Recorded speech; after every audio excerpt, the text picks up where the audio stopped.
Welcome back, airport CEOs, for another tutorial, and this one is handy tips and tricks for airport CEO.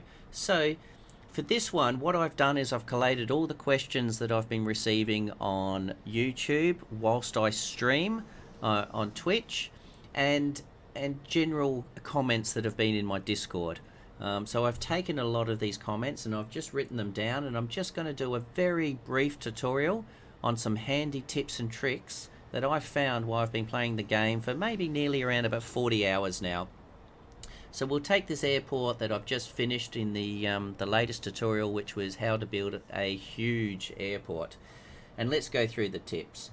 So the first one that I have is increasing counter count, and what we mean by that is you don't need to have more counters that I've done up here. Less is more, and I've said it before. So it's a lot easier to have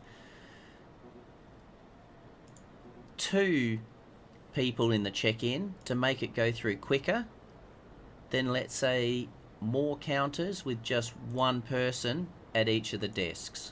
Okay, and that's how I started. I just had 1 person at the desk, and I kept building more desks. So less is more. So just on your counters, get your maximum queue. That will get the queue down very quickly and it will allow them to check in.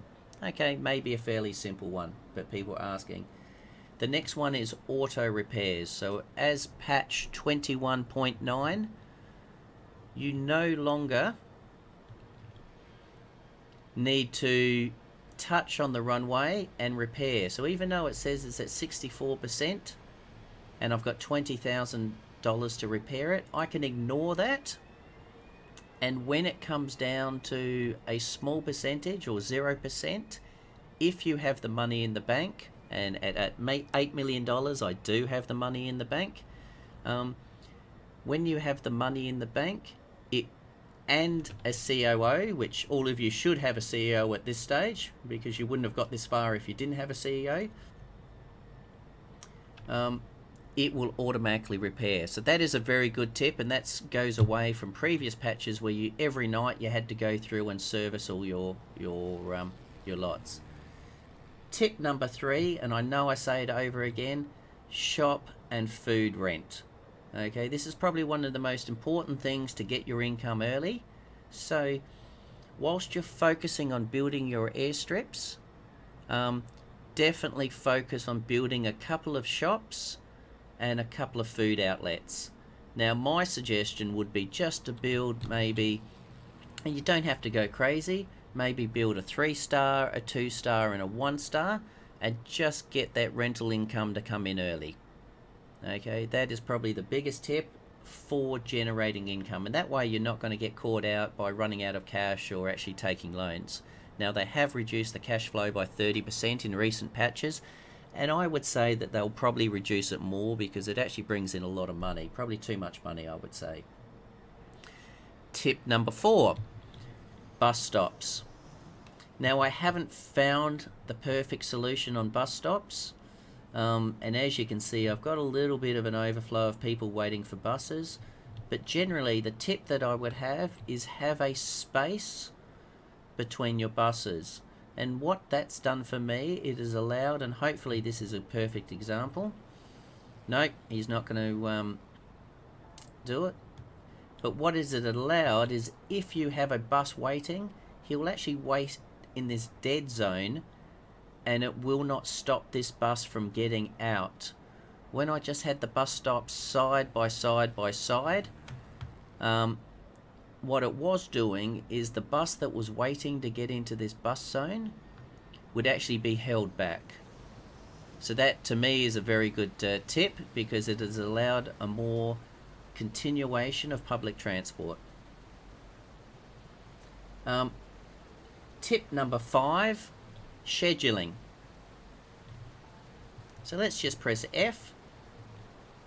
I can hear a bit of hissing in the background, so it's still going to do it. That's because it's decided to become a rainy day for me. So tip number 5, scheduling. So when scheduling, and I've got 12 strips here, and I do need to sign some more contracts. Schedule 3 a day and not 4 a day. By scheduling 4 a day, as I have down on the bottom one, I have very small margin for all the baggage handlers, all the security, all the check-in counters to cope with the influx of passengers, and also the bus stands. It just replicates. Now this may be common sense, but it's easy to schedule for, and potentially when you start and up to about 5 or 6 medium stands, I think everything can cope with 4 a day. But as you get past maybe 5, 6 stands, reduce your flights per stand to 3 a day, and that will split the load of work on your security stand, your check-ins, and even your staff and your baggage handlers. So in this case, for flight scheduling for huge airports, less is more. So just go for, my recommendation on the tips would actually be 3 a day per stand, not 4 a day when you've reached about 5 or 6 stands.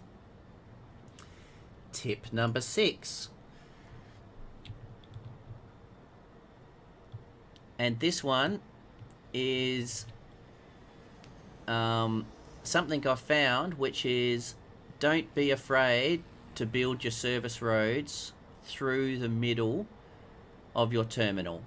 So what I've done here is simply built a service strip through the middle, and what it has allowed us to do, it's still a secure area, but what it has allowed is it allowed patients to transfer to, let's say, a separate terminal. Now I built this as one solid terminal, but I found my baggage was actually going the long way around, my fuel was going the long way around, and I was having some slight delays. So tip number 6 is don't be afraid to, when your airport reaches a certain size, just cut a hole, get your bulldozer in the middle of the night, dig a hole through the middle, keep it secure, and this will allow your baggage carts to take the shortest route to the stand they need to go to, and then that confirms to make sure that you actually get all your baggage on time and you don't have delays in your flights. Next tip that's come in is the control button. So when you're actually building and you make a mistake, you don't have to go through and bulldoze. You simply click it, make a mistake, hit the control button, which is a new feature, and you can take it off straight away and be credited that money. The old system was you put it there, find the bulldozer, and then you go and delete it. So the control button is a new addition. I think it's about 21.7 around there, and it's definitely helped. Tip number 8. Tip number 8 is in regards to building taxi foundations. Now, if you're like me, with the taxi foundations, you just very quickly click and you start building, and then you end up with all these taxi foundations. Now, silly me, in the early days, I then came along with the bulldozer and deleted it, but what I found is you simply have to go across to your asphalt, or the one that you wish, and you can quickly build straight over the top. Now that will actually fix everything except for the taxi node, and to change that, you literally just click it twice and it then redoes the taxi node to the one that's associated with the type of taxi foundation that you've built. Now the other one that I've just seen, and this is actually new to me and it must have happened in last night's patch, I've just built over the top of the grass and it didn't need to be constructed. So let me just show you that again, because that is actually new for me. So I've changed it to asphalt. I've built over the top of this grass and it has happened immediately. So that would be on patch 21.10. So that's effectively on that patch that it's actually instantaneous rather than the construction. Alright, 2 more tips. Tip number 9, light stand price. So when you build your stands, when you're building your light stand, so if you want to save a little bit of money, your light stand is $20,000. So if you go down here, a grass stand is $20,000, asphalt is $60,000. But if I want to upgrade to asphalt is only $40,000. So you can save $20,000 simply by doing it this way. Build the grass first, then go to upgrades and hit asphalt. If I build a small stand straight away and I build it straight into asphalt, it cost me $60,000. So there's a handy little tip just to save you a little bit of money at the beginning. But you know what, I like the grass for the general aviation. It makes it sort of kind of cute, and it works well. So the final tip I have, and they're in no specific order, is in regards to the applications. So at the beginning, so you're not waiting, just ask for all your applicants. What you'll actually find is they come instantaneously, so you don't have to wait. But I would assume in later patches there would be a time delay between your applicants coming in. So I hope those tips were handy, just to help. So just to go through them, it was obviously increase the counter count and increase the baggage cargo bay count. So it defaults as 2, but you can increase it to a maximum of 8. Okay, so the maximum you can do on the cargo bay is 8, and that will help you support. So I've got this cargo bay, as you can see, supporting 3, 5, 6, 7, 8, 9 stands. But I'm doing that comfortably with 4 agents per side. Auto repairs, food and shop rent, bus stops, scheduling, less is more. Don't be afraid to cut a hole in the middle of your building just to speed up your baggage handling. Building over if you make a mistake, so changing your grass to asphalt.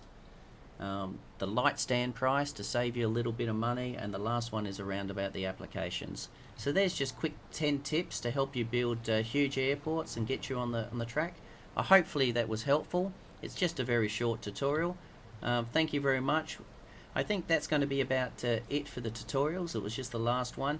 I'm now going to watch and review the patch updates over the next couple of weeks, and I'll probably throw in another tutorial which will be focused on the patch updates and how it changes the play of the game. So thank you very much, Airport CEOs. I hope you've enjoyed the episodes, the 8 episodes.